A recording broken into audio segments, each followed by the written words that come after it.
Olá, sejam bem-vindos à nossa terceira parte do nosso vídeo e vamos dar continuidade falando agora sobre o princípio 3 e o princípio 4. O nosso terceiro princípio, ele é o que eu acho não polêmico, mas o mais forte, que fala muito sobre a nossa atitude em relação à finança, ao nosso descontrole da nossa vida financeira. É o princípio que diz que dívida é escravidão. Não se sujeite à escravidão das dívidas. Baseado no versículo de Provérbios 22, verso 7, que nos diz assim: o rico domina sobre o pobre. Quem toma emprestado é escravo de quem empresta. Isso é uma coisa muito importante que você tem que se ter como esse princípio e seguir. Tá?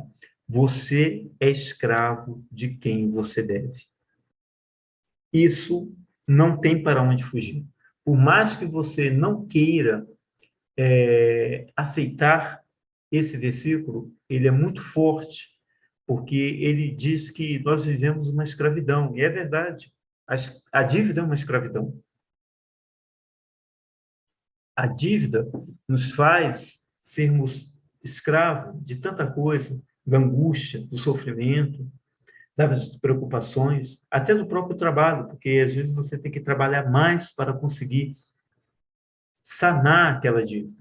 Então, tenham muito cuidado com isso, tá? Olha só que continua a Bíblia nos orientando.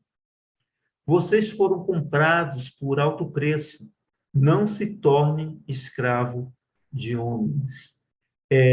Sem Provérbios, vemos que aquele que toma emprestado é servo de quem empresta. E em 1 Coríntios 7, 23, versículo que nós acabamos de citar, vemos a recomendação, que a recomendação é para que não sejamos servos de ninguém. Temos aqui um forte conselho para que você evite as dívidas, conforme está escrito em Romanos. E o que está escrito em Romanos? Tá? Não devam nada a ninguém, a não ser o amor uns pelos outros, pois aquele que ama seu próximo tem cumprido a lei. Romanos 13, 8. Portanto, tome muito cuidado ao fazer empréstimos e financiamentos. Assumir obrigações financeiras que você não pode arcar está totalmente fora da visão bíblica sobre finanças. Então, tome muito cuidado, pense bastante se é necessário realmente você pegar um outro financiamento. Mais à frente, nas outras aulas, nós vamos te orientar bastante sobre isso, sobre dívidas, sobre financiamento, qual é o melhor momento, qual a melhor hora, se é certo ou não, tá? Existem várias questões que tem por trás disso, mas saiba que ao assumir uma dívida ou ao pegar algum empréstimo, você se torna escravo até você pagar essa dívida, até você quitar, tá? Quando alguém está endividado, parte da sua liberdade é perdida. E você já sabe, Cristo deseja que sejamos livres, como está em Gálatas 5:1. E é claro, essa liberdade passa por todas as áreas da nossa vida, inclusive a área de finanças. Muitos vivem muitos vivem comprando hoje e pagando depois. Mas tome cuidado, tome muito cuidado para não passar o carro na frente dos bois. Saiba que boa parte dos casos de endividamento excessivo ocorre por compras compulsivas, facilitadas pelo crédito fácil, conforme pesquisa realizada pelo Banco Central. Em relação a essa questão de compulsividade de compras, nós vamos abordar na aula que vem, que nós vamos falar sobre controle emocional financeiro, sobre finanças, tá? E essa questão de crédito fácil é interessante, queridos, porque isso acontece muito aqui no Brasil. Vamos pegar os Estados Unidos como referência. O crédito nos Estados Unidos não é tão fácil como aqui no Brasil.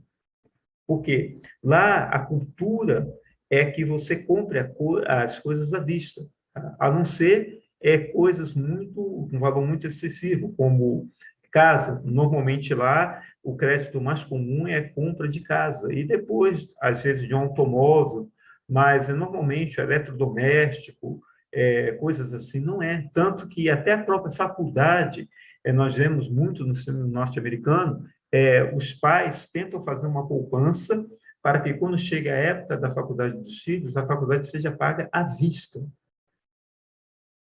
Nós temos que ter essa cultura. O crédito lá não é tão fácil, mas aqui no nosso país, esse crédito fácil faz com a ilusão de você querer consumir e ter algo, às vezes, que é desnecessário, ok? Mas tome bastante cuidado sobre isso, tá? E outra coisa, saiba, inclusive, que dívida no Antigo Testamento era considerado uma maldição, tá? Aqui, os ímpios tomam emprestado e não devolvem, mas os justos dão com generosidade. Salmos 17, 21. Entretanto, se vocês não obedecerem ao Senhor, ao seu Deus, e não seguirem cuidadosamente todos os seus mandamentos e decretos que hoje eu te dou, todas essas maldições cairão sobre vocês e os atingirão. Mas que maldição são essas? Tá? Uma das maldições está aqui no próprio capítulo de Deuteronômio, mas mais adiante, no versículo 43 a 47, que nos diz assim, tá? Os estrangeiros que vivem no meio de vocês progredirão cada vez mais, e cada vez mais vocês regredirão. Eles lhes emprestarão dinheiro, mas vocês não emprestarão a eles. Eles serão a cabeça e vocês serão a cauda. Todas essas maldições cairão sobre vocês. Eles o perseguirão e o alcançarão até que sejam destruídos, porque não obedeceram ao Senhor, ao seu Deus, nem guardaram os mandamentos e decretos que ele lhes deu. Veja só, querido, a desobediência aos princípios bíblicos fazem com que aquelas outras pessoas estrangeiras, ou seja, aqueles que não conhecem a Cristo, prosperem e você não prospere. Volto a dizer, não é teoria da prosperidade, tá? É bíblico. Tá? Você precisa obedecer todos os mandamentos bíblicos. E com isso, a prosperidade é uma consequência, é uma lógica. Eu costumo sempre dizer o seguinte, eu sei que o áudio, eu sei que essa parte está um pouco longa, mas como eu disse, esse princípio aqui é muito importante você entender, ele vai abrir a sua mente, tá?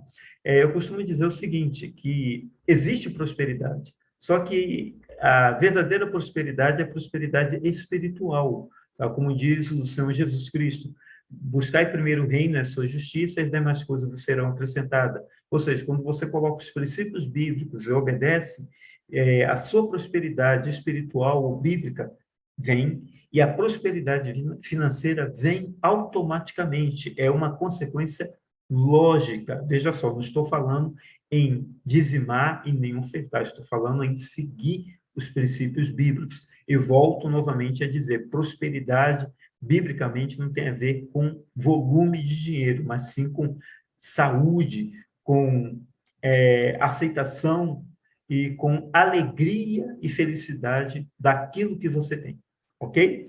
Então, nós vamos dar prosseguimento e vamos para o nosso quarto princípio, que é tenha um orçamento. Na Bíblia, vemos a recomendação para que tenhamos um orçamento. Veja só, qual de vocês, se quiser construir uma torre, primeiro não se assenta e calcula o preço para ver se tem dinheiro suficiente para completá-lo? Lucas 14, 23. Em Provérbios 21, 5, vemos outro ensinamento fantástico nesse mesmo contexto. Olha só. Os planos bem elaborados levam à fartura, mas o apressado sempre acaba na miséria. Então, veja só que interessante, tá? Saiba que a falta de um orçamento conduz a decisões financeiras míopes. O que queremos dizer com isso? A miopia é uma doença caracterizada pela má visão à distância. Infelizmente, quem não possui um orçamento, um planejamento, né, não consegue ver de forma clara gastos futuros. Por isso, é míope financeiramente, impulsionado pela pressão excessiva, elevado à pobreza, conforme vimos em Provérbios 21, 5, que acabamos de ler, né? Sem o orçamento, o pensamento dominante é: se tenho dinheiro agora, posso gastá-lo agora. Se quero comprar roupas hoje e tenho dinheiro, por que não comprá-lo? Tá? O problema é que essa visão considerada, o problema é que essa visão desconsidera gastos futuros. Baseado nisso, tá? Muitas pessoas gastam todo o seu 13º no Natal, e ainda acabam fazendo empréstimos para quitar gastos em janeiro, sendo que esse valor é para futuro gasto, tá? Ou gastos extras que você já vai ter em janeiro. Tá? Você tem praticamente IPTU, carro para pagar, escola, material escolar. Então, esse já é um gasto extra já para janeiro. Na verdade, tá? Você tem que se preparar nos 11 meses para dezembro. E o 13º você guardá-lo para os gastos de janeiro. Se você tem pegado seu 13º e gasto ele em dezembro, você está totalmente errado. Você não está se organizando, você não tem um planejamento. Isso é interessante. A boa reputação vale mais do que grandes riquezas. Desfrutar de boa estima vale mais que prata e ouro, tá? Reputação tem a ver com o seu procedimento, com a maneira que você anda, que você procede. Se você tratar a sua vida financeira, o dinheiro, com sabedoria, com certeza, tá? Você terá uma boa reputação. Veja só, Deus age por meio de planos e Ele deseja que você também haja assim. Faça orçamento, crie esse hábito. Nós vamos falar mais sobre isso, mais importante, tá? Mais à frente sobre essa questão de planejamento. O importante aqui é que você siga o conselho bíblico e comece a fazer planos para a utilização dos recursos financeiros que Cristo confia em você. Tenha esse hábito de anotar, de planejar como vai ser as coisas. Um exemplo, até mesmo quando você vai fazer compras. Mais uma vez, eu peço perdão por causa dessa parte está bem avançada, mas é para que você tenha conhecimento disso. Você é daquelas pessoas que, quando você vai fazer compra no mercado, você sai colocando as coisas no carrinho, eu vou precisar disso ou aquilo, ou você é aquela pessoa que senta antes, planeja o que você vai ter que comprar, olha na geladeira, olha nos armários, vê o que está faltando e vai com uma lista de compra para que você vai chegar lá sabendo o que falta, o que você tem que comprar, a quantidade certa, ou você é aquela pessoa que vai colocando no carrinho e o pior, quando chega no caixa, tá? Às vezes você fica apreensivo olhando lá no monitor do caixa se você vai ter dinheiro para pagar ou não. E você, mais ainda, tem que deixar coisas no carrinho ou quando vê que passou do valor que você tem que pedir para estornar e cancelar alguma coisa. Passar por essa vergonha. E muitas pessoas sabendo que você é um servo de Deus. Tá? Pare com isso. Planeje todas as coisas que você vai fazer, principalmente financeiramente. A Bíblia fala que a obra de Deus ela tem que ser feita com ordem e com decência. Tá? E nós damos testemunho de Cristo aonde quer que nós formos. Eu queria te agradecer pela tua participação, por você estar conosco. Até nesse instante, nós vamos voltar aqui para a nossa quarta parte e continuarmos abordando sobre esse assunto que é tão importante do planejamento, ok? Obrigado por você estar conosco.